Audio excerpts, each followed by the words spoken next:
What does it take to create a vibrant, thriving life? First, the sad news is that Thoreau was right. Most people are leading quiet lives of desperation, lacking in meaning, fulfillment, and vitality. But we choose more. We choose to create extraordinary lives. And the Art of Vibrant Living show entertains you with inspiration, empowerment, and education to create your life into a masterpiece. It's time. Let's vibe up. Aloha, y'all. Thank you for joining. Welcome to the show. I am your host, Daniel Aaron. Really excited about this particular show. If you've been with us at all, awesome. If you're new, welcome. This show is all about empowering you to live a vibrant, thriving life with the premise that it's not an accident. Most people don't just stumble into great levels of success and happiness. It takes some learning, it takes some practice, it takes intention. So what we do here is give you inspiration and education so that you can thrive in your life, thus contributing to a better and better world. And today's show, I'm really excited about. While I often have guests on who are entrepreneurs, Dr. Elisabeth Adams and I met through a really beautiful, powerful community. You could call it a coaching community. And she is a leader in the UK mental health system. And she's doing such powerful and interesting work that personally for me resonated on a deep level because she's working directly with people that are on the hot seat on the edge of suicide. And for me personally, having my own sister commit suicide many years ago, it's a topic that not only has been important and dear to my heart, it's part of what motivated me to become an author and a coach and a teacher. So Elisabeth is doing phenomenal work. It's little known, the kind of work she's doing and the impact it's having. And even better, what she's going to share is stuff that you can use in your life and with people that you care about as well. So I could say more, but let's hear directly from Elisabeth. Elisabeth, thank you so much for being with us. What an honor to have you here. Lovely to be here. Thank you, Daniel. Thank you so much for inviting me on the show. Total pleasure. I'm just so excited. And, as we spoke about before from the first time we met, it's just really important, right? And one of the biggest challenges to mental health is a lot of what goes on in our heads and sometimes in our homes stays in the dark, right? And it stays in this place where we don't talk about it, we don't look at it, and anything that's deep in the closet gains power. So to be able to bring this forward and out into a public conversation, and with your experience, it's just an incredible gift. So before we really dive into what you're doing and how you're working, would you say a little bit about how you got here? Absolutely, yes. So I'm Elisabeth Adams. I've been a doctor for 30 years.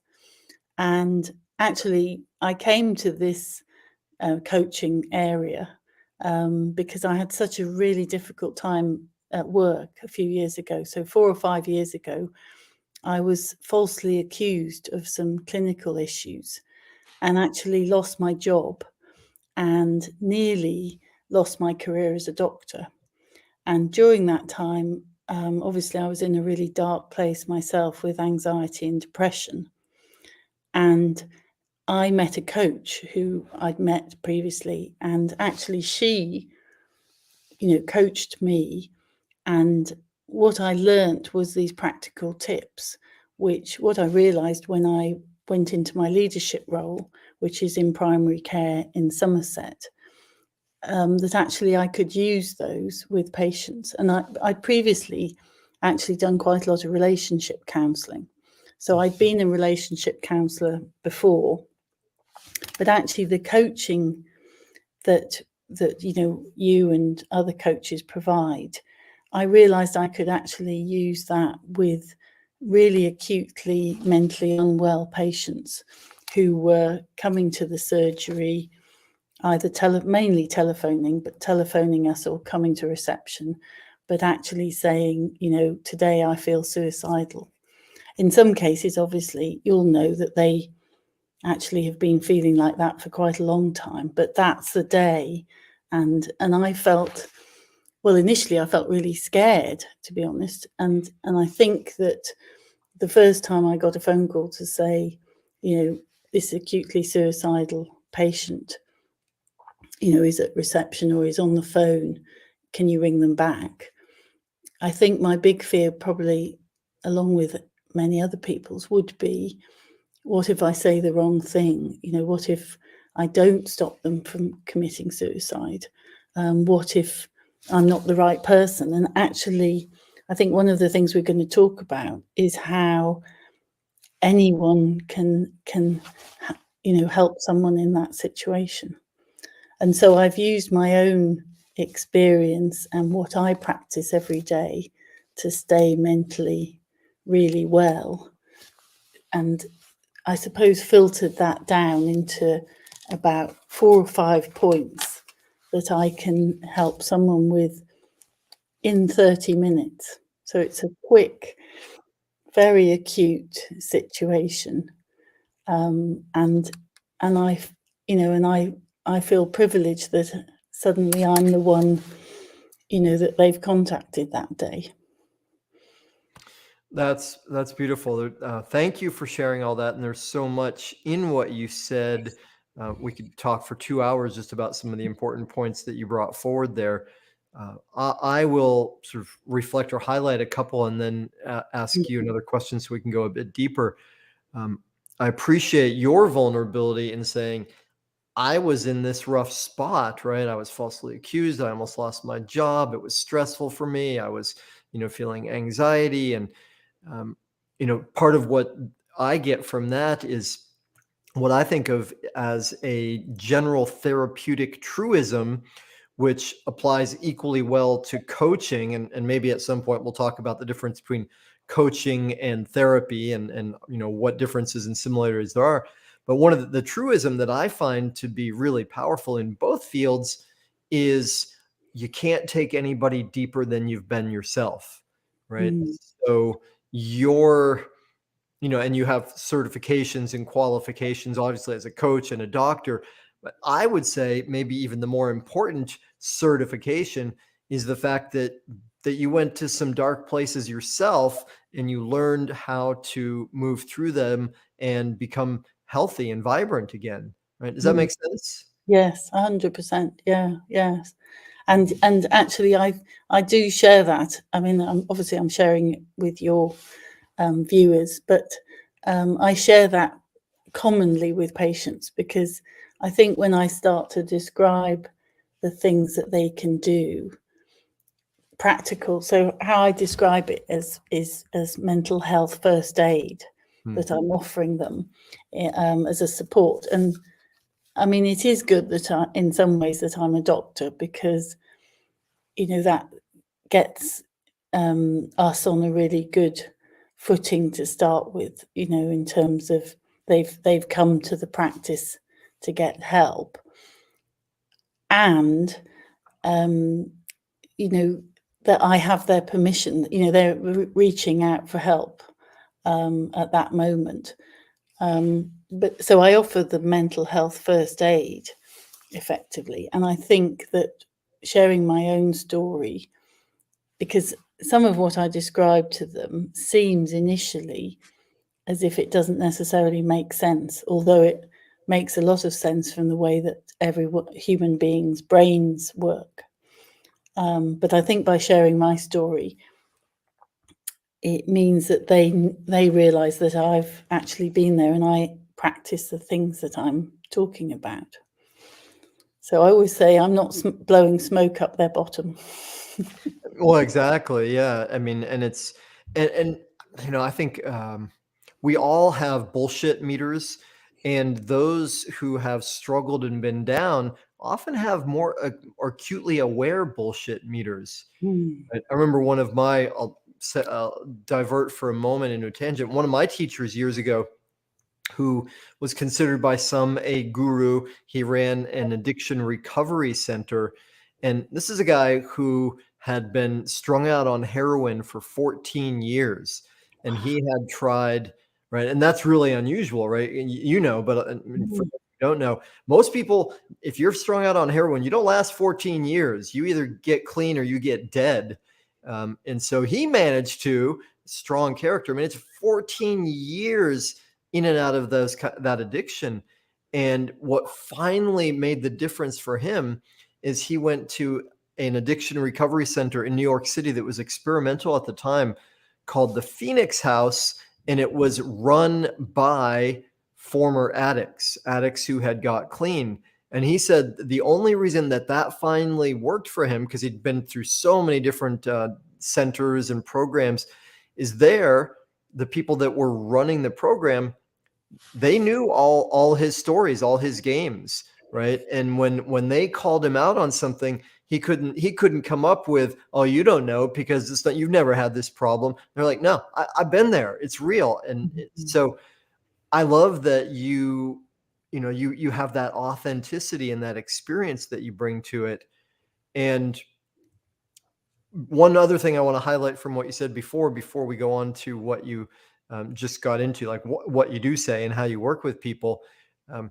It's also just so cool, impressive, and amazing that you approach this as it's a gift, it's a privilege that I get to work with these people. And I heard you also say that when you started, it was you had some fear, like, what if I say the wrong thing? What if I, I'm not effective in this? And there's so many times in life, and we all do this to some degree or another, where we think, oh, I want to help, I want to be of service, I want to give this, and then fear kicks in and it stops us, right? So for you to have cultivated enough caring desire to help that outweighs the fear, and and I'm sure it's not the case that there isn't any fear, it's just that the desire to be of service is greater. That's such a beautiful thing and a great lesson for all of us, because we all have the capability of increasing the caring, which maybe that doesn't decrease the fear, but it changes how we act and it changes the world. Yes. And I think the way that, well, I had trust anyway in the coaching process. And I think in what I remembered, one of my coaches saying to me was, don't worry when you do have fear about what to say or do, just tune into your love and compassion. So tune into being love and compassion, and then just actually, and that's how I prepare for seeing one of these patients. When they come in, I'm just breathing myself, relaxing and being prepared to really, really deeply listen to what they've got to say from a place of love and compassion and no judgment. And that way, that overcomes any fear that I have of, and obviously as time's gone on, I think I've seen about 200 patients since I started, and I audited my results, and I'm getting about a 70% improvement rate after one session. So actually, which is great. And I think I was explaining to you before we came on air how I have 30 minutes really. I mean, there's a little bit of leeway, but effectively 30 minutes to spend with them. And then I follow them up with some text messaging, which we have as a semi-automated system through the computer. And I normally mainly see patients for either one or two sessions, and that's enough to shift them, away from that acutely distressed state that they've come in to a different path, where they, they can start to read and they can start to look at things on YouTube and start to see other possibilities for, how they're going to move forward, really. Wow. Okay, so I got to ask now, 70% success rate. How is that measured? What does that mean? So what I looked at was I followed up all the patients that I saw in the first tranche, and I think so basically I can't remember all the figures offhand now, but 70% of the first 100 were got it back in touch and said they were now fine.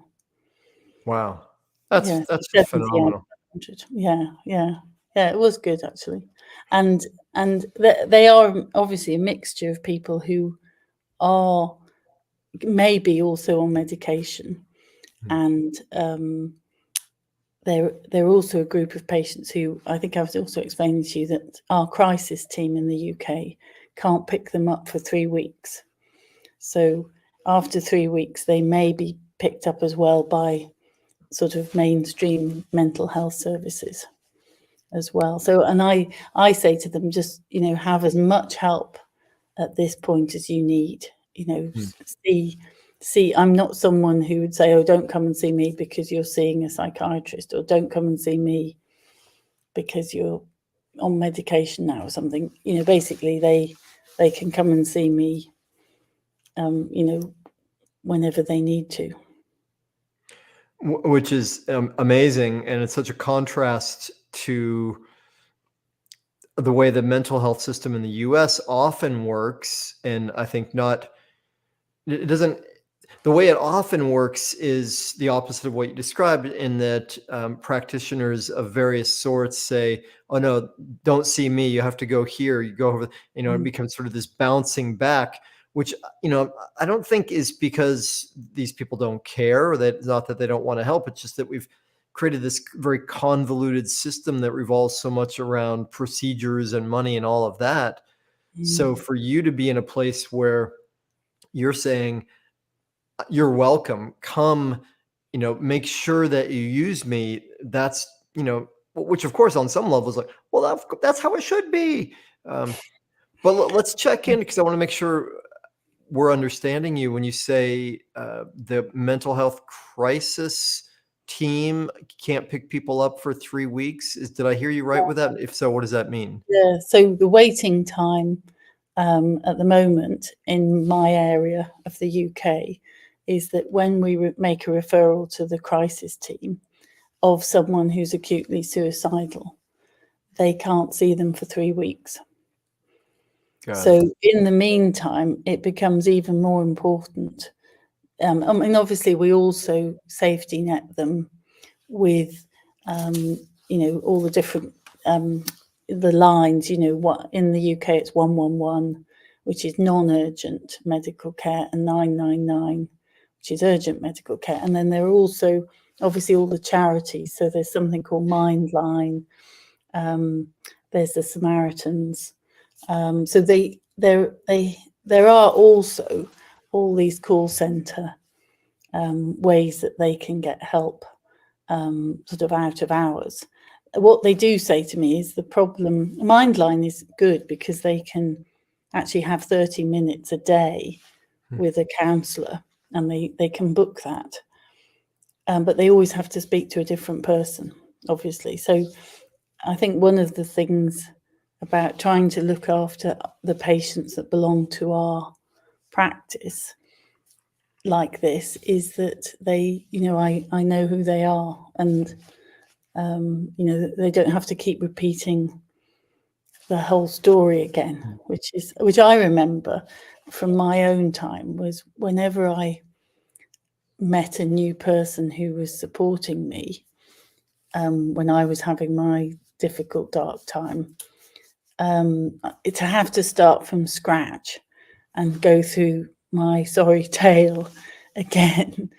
Not only did it sort of make it worse because I was reliving it each time, but it used up all the time I could have, with that person for their support, because there was so much time telling my story.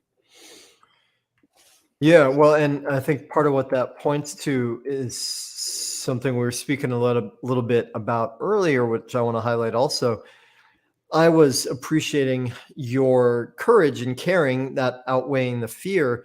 And part of what you said is something you learned that's become important, is to make sure you get yourself in the place of compassionate listening, that you're caring, right? Which points to the principle that love, we'll call it compassion, that's love, and fear, they don't coexist, right? They have an inverse relationship. And one thing that I firmly believe, again, both in coaching and in therapy, is that while there are many aspects that contribute to the effectiveness or lack of effectiveness in terms of that helping relationship, caring is clearly one of the most vital aspects of it, right? And some of us in the coaching world say, well, really all I'm doing is loving people, right? And it sounds a little trite or overly simplistic, and it is overly simplistic. There's more to it than that. um, and the truth is that loving someone is a multi-layered skill action. And part of why that comes to mind for me again now is you describe, well, your ability to see people repeatedly um, helps to convey that caring. And while of course anybody, somebody could call in and reach a different person, different helping person every time, and each of them be caring. But it's harder to feel that and know that when it's like a different person every time, and Mm. that they're just there on the other end. You get to develop a bit of a relationship with someone. Yes, yeah. And obviously, the patients that I see, more than once or a few times, you can build on the stepping stones of what you've put in place at the beginning, so that they're starting to move forward, actually down what we would call a coaching path of self-development. And I think one of the things as well, one of the things that's important to convey when I'm meeting them for the first time is to see, for me to calm myself and come from love and compassion, and also to be able to see in them immediately, whatever state they're in, that they have innate wellness and resilience within them. They have mental health within them. I'm not seeing them as someone that I need to fix. I'm not rescuing them. I'm seeing them as a person who has they have the ability to find their own well-being. And our job as coaches is to signpost them that way. Yeah, beautiful. Well, and that conveys a level of respect and empowerment that is so vital to somebody's journey. So, well, okay, now that you've spoken about that a little bit, we might as well say, um, actually, I'm gonna set this question up a little bit, because I want to hear your take on this. I mentioned earlier that there may be some distinction between therapy and coaching. I get that question a lot.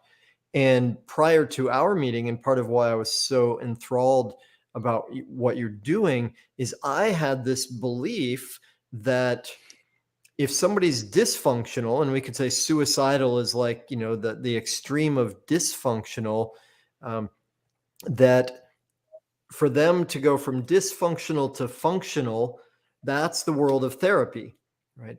And that coaching begins when somebody gets to functional, and coaching is about going from functional to extraordinary. And this is mirrored a little bit by the history of psychology, because we had all this work over many years to say, okay, somebody that's not quite doing okay in life, we've got psychology and they can go from here to here. And then, gosh, now I think it's 30 years ago, we started with positive psychology, which says, okay, well, what about the people that are doing all right? How do we help them go further? So I had this belief that, well, if somebody's suicidal, they're not a candidate for coaching. They need therapy. Though you turned that on its head for me, and I saw, well, maybe there's no valid distinction here. And so what that leads to for me, and of course, say anything you want about what I just said, but also I think really valid and useful for you to tell us a bit. How do you do that? I mean, because it's kind of miraculous that you can spend half an hour with someone who's at the extreme of dysfunctional on the edge of suicide and bring them forward to the point that they're sending you a text and saying, yeah, I'm doing all right. Yes. I mean, actually, I can't take credit for this all comes from what we call the 3 principles. And, so the background to what I've studied and I've been coached in are really principles, how I describe it to my patients, of how our brains work. So our brains work in this way. So just to give you the synopsis, really, and I mean, I do recommend that anyone could do this, any coach and any person, and it does just, take coming from love and compassion and listening, really. But so the first thing I do is prepare myself and breathe and come from love and compassion and be prepared to listen deeply to them. And when they come in, I explain how long we have roughly. And whatever state they're in, I just ask them to tell me what's happening in their lives. So they tell me their story of what's going on, if they can. I mean, sometimes they're not really speaking at this point. And if they aren't speaking, or once their initial, talking about their distress, has subsided, then I just offer them 5 pieces of what I'm calling first aid. So I'm saying what I can offer you is some mental health first aid that I do every day and that has helped me, and it seems to help lots of other people. And it does sound simple, but you do actually need to practice it a little bit. So the first thing I talk to them about, and sometimes I show them how to do it if I have time, but otherwise I just suggest that they practice it and start using an app, or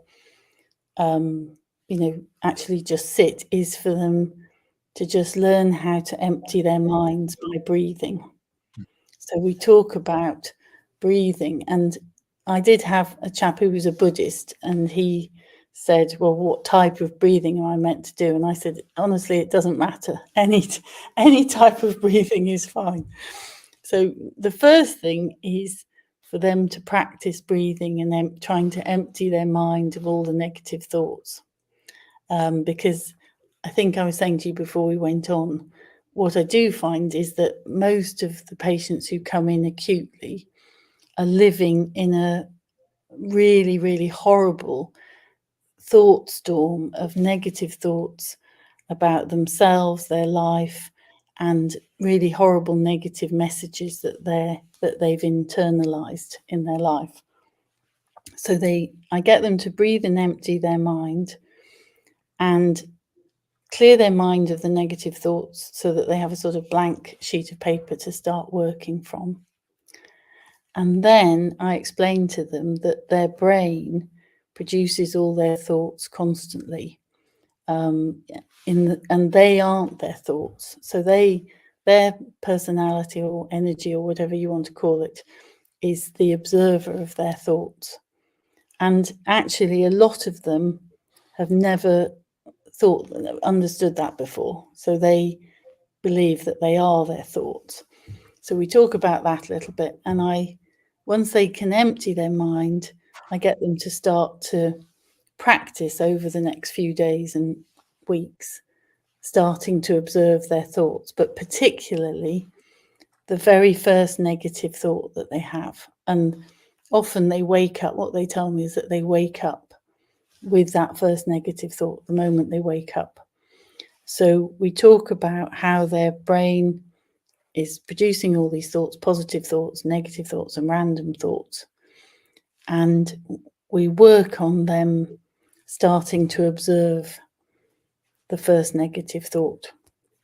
And I don't ask them, unlike positive psychology, I don't ask them to try and move that negative thought to a positive thought.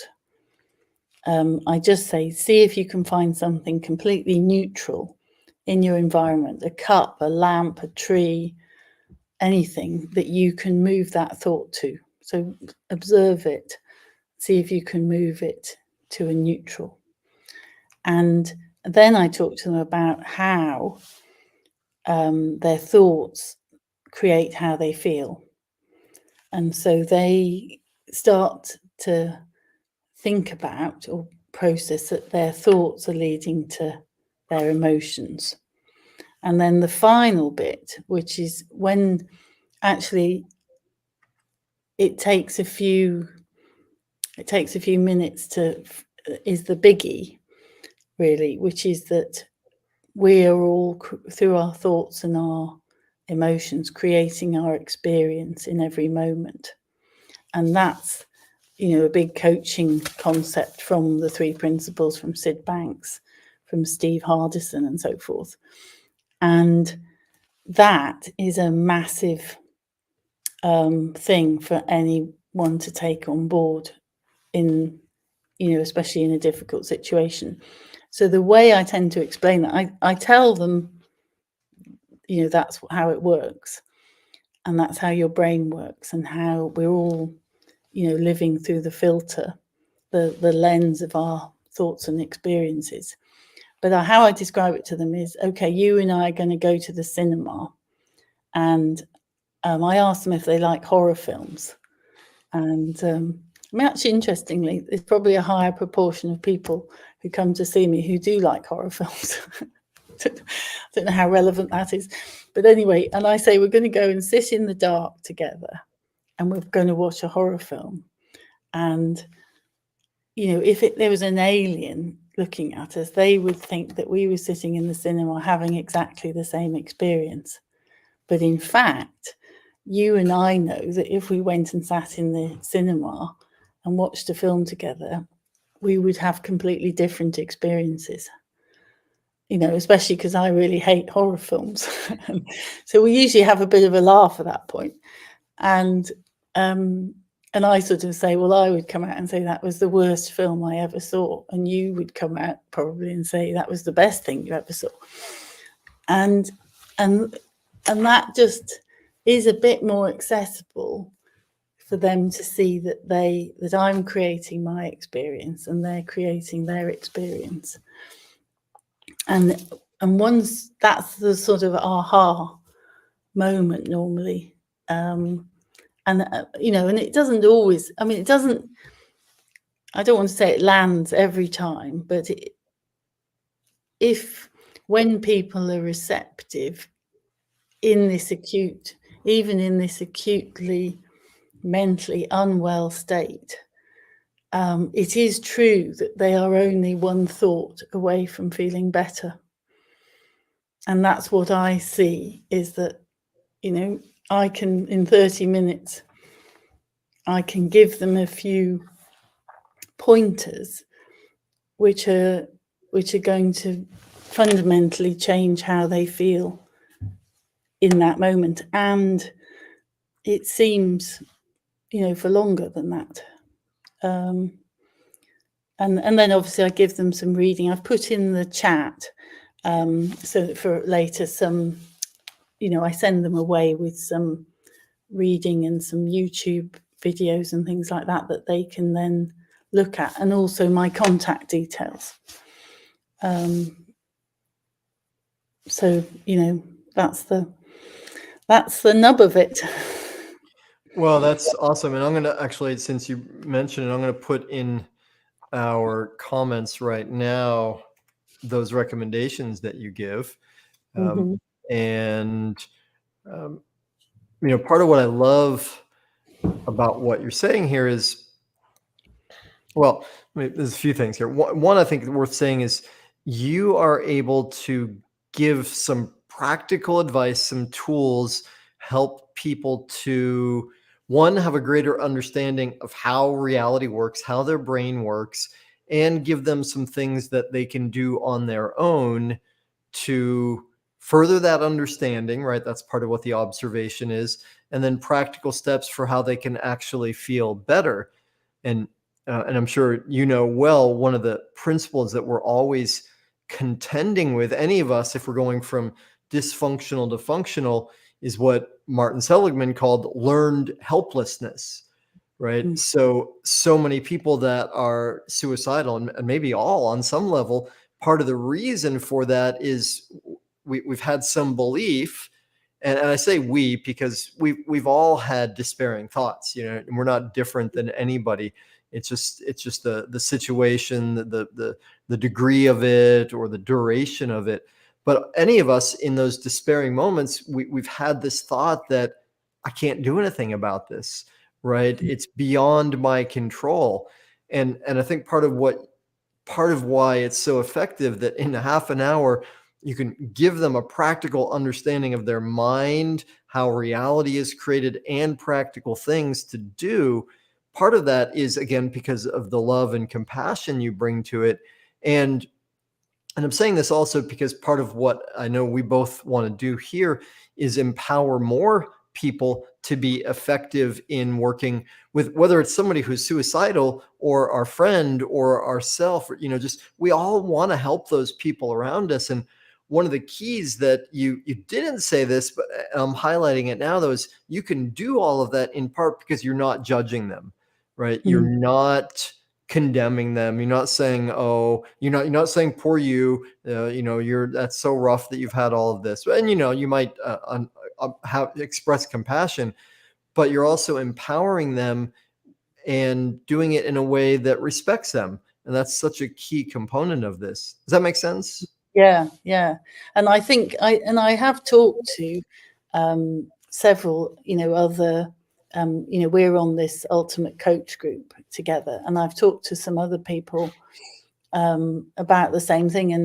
And actually, the not judging and I think the important bit is, not judging, really listening, not judging, and not saying that they're wrong to feel how they feel, and not bringing, really importantly, not bringing my own emotions or my own thoughts to it. Actually, just letting them, just seeing them as being innately absolutely fine and human, and that they have everything within them that they need. And I'm just sort of pointing them in the direction, in a way, of how to access that. Because I think, and when I talk to a few people, the way that you don't want to go is saying, oh no, you're wrong, oh you're just being silly, or belittling their feelings, because actually they're in a very, very bad place, and they all tell me that they feel very trapped, and I remember feeling like that.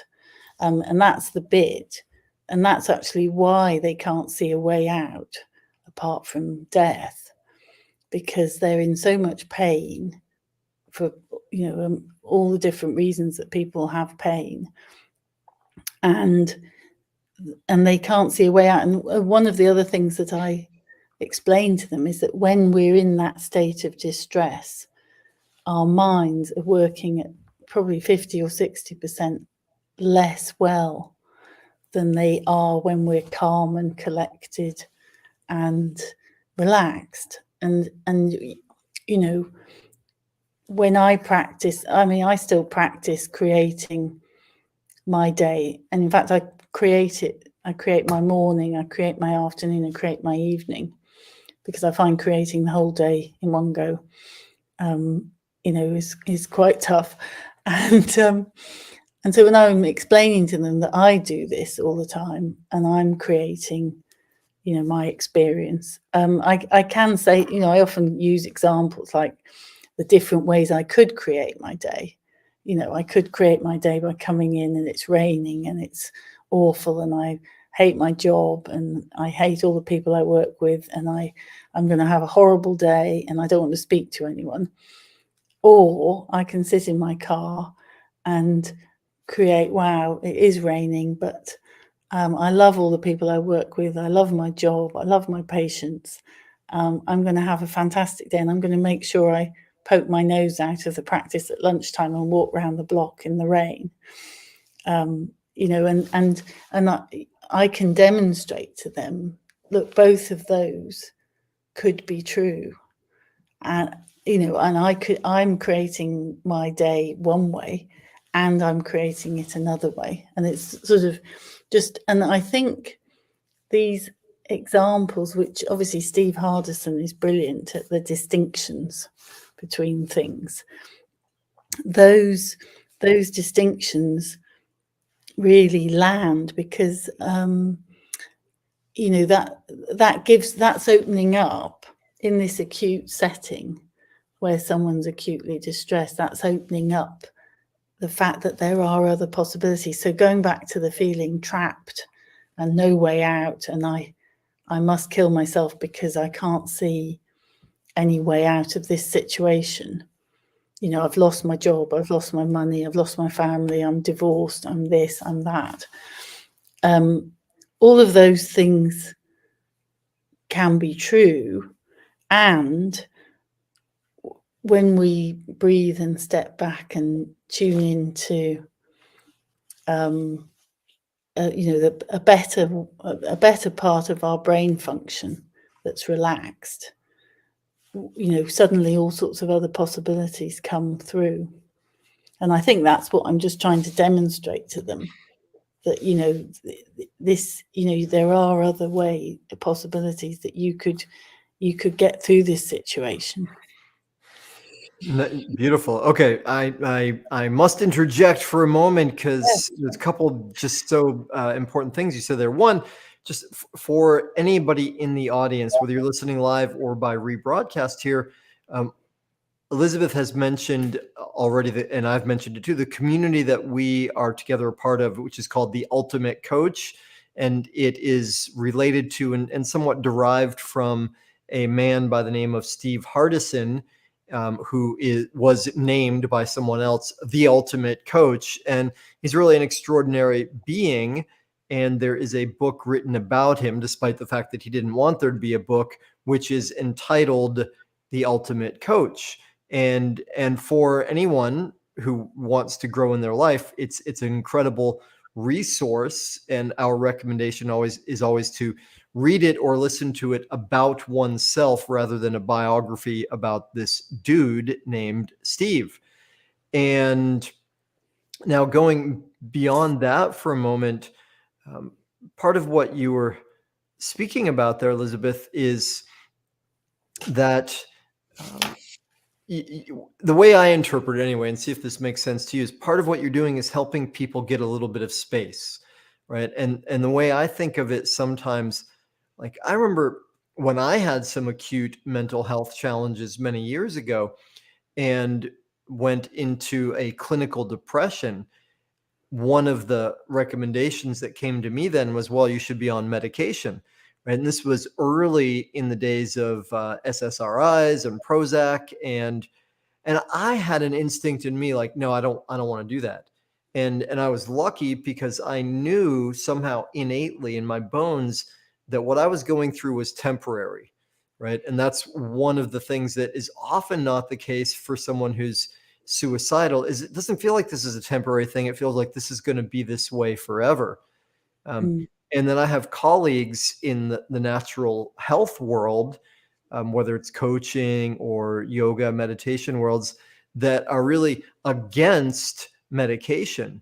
And well, we know that there are alternatives to medication that can be really great, like meditation, exercise can, replace and do a lot of the same work without the same negative consequences.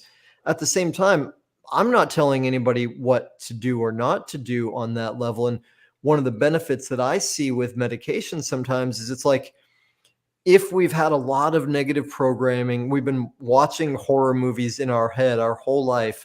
It's like we're driving down the road in a car that has really dirty windows, and we look out through the windows, and of course everything looks dirty, grimy, and depressing.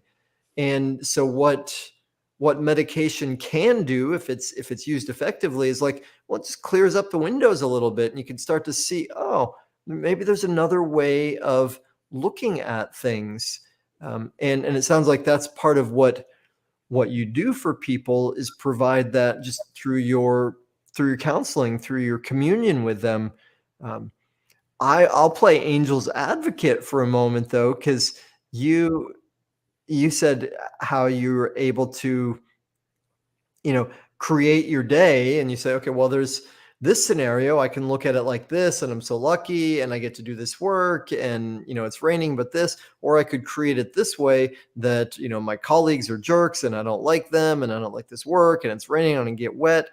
Well, what do you say then to people that say, but my colleagues really are jerks, and it really is horrible, right? That say there's not two realities. This is the way it is. Does that make Yeah. sense? What I'm asking? Yes, no, 100%. So on that, I think sometimes the creating of other people, that's not going to be in the first 30 minutes. And so, I mean, actually, I don't usually, especially seeing patients acutely, I don't usually argue with their story. Their story is what's happening to them at the moment. And, and that's their reality. And all I'm trying to do that day, in the first meeting, is to just open up possibility of, okay, are there any other ways of looking at this? Are there any other thoughts that you could have? Let's just step back from the thoughts. And I sort of encourage them sometimes, because they're often living in absolutely horrible messages, and horrible, the messages that they've had through their life from other people that they think are them. And their self-talk is horrible, and their negative thoughts are horrible. They're going to horrible places in their negative thoughts. I sometimes just, the breathing and things is just to give them, what I say is, I give you permission to have a holiday from your negative thoughts. So you can decide after you leave here, you can say, I'm going to have a couple of hours off these negative thoughts. If you want to, you can just step back from them and think, okay, I'm just going to think some neutral thoughts. I'm not going to think any thoughts. And I'm just going to let my mind freewheel for a bit. So I think that in the first bit of work, it's actually just getting them to observe, and then they actually generally come back, and they have got the concept of the creative process. It's sort of, that comes organically once they start to realize that they create their thoughts. And you mentioned about medication, and I mean, I agree with you. I think that medication can be really helpful, and there are a lot of different medications. And for example, if people aren't sleeping, aren't eating, and are in a distressed state where they can't really take anything in particularly, it's quite useful for them to start some medication for a short period of time. But what I always say to them is, in the bad news, the medication is going to take the edge off how you feel. It's not going to change your thoughts. And they actually, human beings are intelligent creatures. They understand that immediately. They say, no, of course it's not going to change my thoughts. So actually it's like, carry on with the medication. That's fine. The work of looking at your thoughts and observing them and starting to flip them to a neutral thought, and the breathing exercises, that's that's what they need to do. And basically what I try and do is actually get them to do the exercises, the breathing and the observing the thoughts as often as they need to. And some people are doing it every hour in the day. So actually they keep having to step back from the thoughts because the thoughts keep coming. So it's quite hard work. I mean, it's hard work for them to do it, but actually once they realize that they have that power and they have that ability in their heads to do, in their brains to do that, I mean, they just pick it up and run with it. It's amazing. Well, yeah, I mean the instinct is so strong in all of us, not just to survive, but to grow and evolve. And part of what I hear that you're doing is really empowering people, again, respecting them, seeing them as capable, loving them, and giving them some tools that says, yeah, I can do something about this. So even if it's hard work for some of the more acute situations, well, there's motivation to do that. We all have greater motivation when we think there's hope, right? There's that great study about the rats, who Yes. were put in the water, right? And the ones that didn't see any hope, they died really quickly. But the ones that had some hope given to them, I won't go into the whole study, but they could tread water like for infinite hours because they had hope. And there's such that strong drive in all of us to keep living, right? The life force is powerful. Um, and, 100%. Yeah. and I love that you make that distinction, which I'll echo here, which is sometimes it's not reasonable, not likely to go from this really negative, horrible to everything's positive, but we can go from here to something neutral. And that's one of my favorite tools in yoga. And when we use breath in yoga, it's like you can be in a yoga pose that's really challenging, and then the mind will go like, oh, this is horrible, I don't like this, I can't do this, this is wrong, and the yoga teacher, whatever the mind goes into. And we might not be able to go to, oh, this is so great, I'm wonderful, life is great, I'm so strong. But we can go to inhale and exhale, right? We always have that capability. It's a lot like, to take it to the woo-woo side for a minute, Abraham Hicks, right? And she does, Esther Hicks does such a great job of saying, your job is just to get to the next higher vibrational thought you can, right? And if you can go up a little bit, you're going to keep moving up that ladder. Yes, and that's it. And I do also say to them, I can't fish you out of the well. We talk about how their thoughts are making them spiral down, and it's like going down in a well. And I say, look, I'm here, but I'm standing at the top of the well, and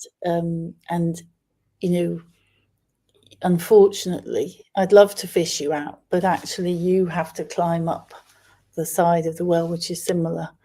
And I'm standing at the top waiting for you. That's beautiful. Well, there's so much more we could talk about, and our time is going to run out soon. Elisabeth, is there anything that I haven't asked you that you'd like to share, or that we've missed somehow you want to bring forward? No, I think the only other thing is about one of the ways of getting rid of their negative messages that they've had, and I sort of describe it as a great big negative scarecrow. And that's just quite a useful concept, that they've internalized a lot of negative messages about themselves from parents and teachers and grandparents and friends and ex-partners and partners and so forth. And I get them to write down their negative messages for me and try and write down underneath who gave that to them. That's probably after that's in the second or third meeting. So I don't get into that in the first meeting, but it's useful to know that, to ask them, what their negative thoughts are, and the negative voice in their head, what it's saying to them, and try and work out where that came from, so that they can get rid of it and give it back, because then they're actually starting to see that actually they, as a little innocent child, they didn't have any negative messaging. They were just skipping along doing handstands, and then at some point, and I think it gets worse when children start school. At some point, they start to think all the negative things that they think that they are, and so we try and get rid of that as well. So powerful. And so, I mean, that's such an important thing. It's been part of my own journey as well, and something that I work with pretty much all my clients on at some point, and really points to this. There's been this great sort of new age debate for forever, which is, well, affirmations, do they work? Right. And part of what we've come to understand is, well, affirmations can be really useful. However, if underneath them is this negative self-talk, negative self-opinion, self-recrimination, abuse, whatever we call it, which is there in pretty much anybody that's moved through childhood, through schoolhood, has gotten it to some degree. And it's so powerful. It's what, our friend Steve Hardison, he says, if you don't take care of that negative messaging and negative self-belief, you can try and create whatever you want. You can affirm whatever you want. However, it's putting frosting on poop, right? Or as I say sometimes, it's painting pink on rust. And the fundamental thing is, we got to get clear on what's the self-imaging and heal that, forgive ourselves. And I love that you bring in, and where did you get that message, right? Just to make it even stand out more clearly. Beautiful. Okay. So we are about to finish up. I'm going to, with your permission, ask you the last and big question. Would that be okay? Go for it. So this question is completely impossible because it's so big and you've got so much experience and wisdom, which we've gotten a taste of today. And that means you can't go wrong. So the question is this: given all that you know and you've experienced and what you share and help people with, if you were to boil it all down to what is the one thing that will help someone to have their most vibrant life, something they can do or not do, think, not think, what's the one piece of advice for how to live one's most vibrant life? So breathe and create your experience in every moment. Wow, that's great. And for me, as a practitioner and teacher of breath work, as a tool and modality that's been so valuable for me, I love that you say that. Breathe and create your reality. Super powerful. Awesome. Elisabeth, well, thank you so much for not just for being here with us, which is a gift, and sharing this and helping empower our audience and all of us to be more effective with the people we care about, and whatever place they are on the spectrum of dysfunctional to extraordinary. We can all grow and do better, and we all grow and do better with love and with care in the ways you brought it forward. Thank you for the work that you're doing there, like really in the trenches. That's incredibly challenging and important work and making a huge difference. So thank you. No worries. Thank you. Well, thank you for having me on the program. Total pleasure. And y'all, our guests, the audience, whether you're listening live or by rebroadcast, thank you, because you tuning in, getting entertained, we hope, and educated, inspired, and empowered, you taking this information and applying it in your life, making your life better, that makes the world a better place. So I so appreciate you investing this time with us, and Thank you. See you soon. Make your life a masterpiece. Aloha, y'all. Mahalo for tuning in to the Art of Vibrant Living show, y'all. I'm Daniel Aaron, and may you live with great vibrancy